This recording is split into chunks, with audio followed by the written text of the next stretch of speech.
Hello Larry, this is Keith. Just wanted to let you see what it is that my talk was about.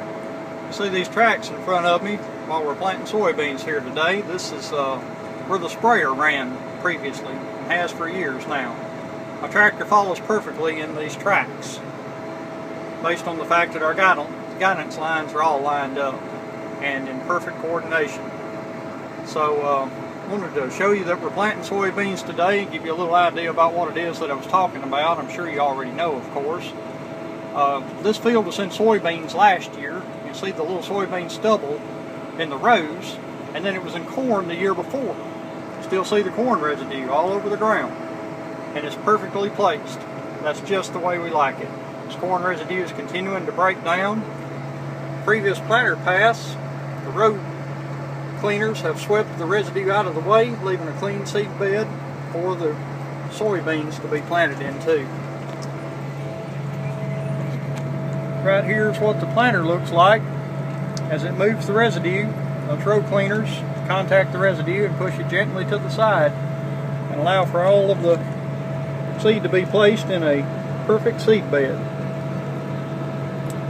So I just wanted to give you an update about that. Also wanted to let you know that we're using variable rate planting for our soybeans this year.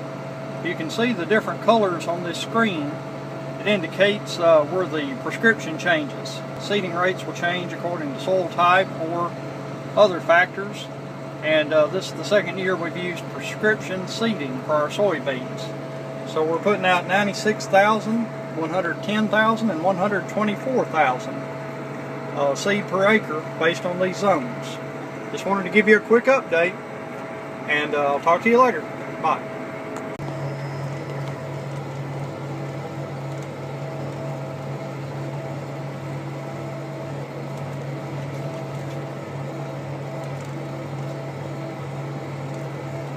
You can see where these controlled traffic lanes show up here. Yeah. Where the sprayer run every 90 foot, tractor run behind it. All the residue is swept into the middles. We have clean rows, perfectly planted. I'm very thankful.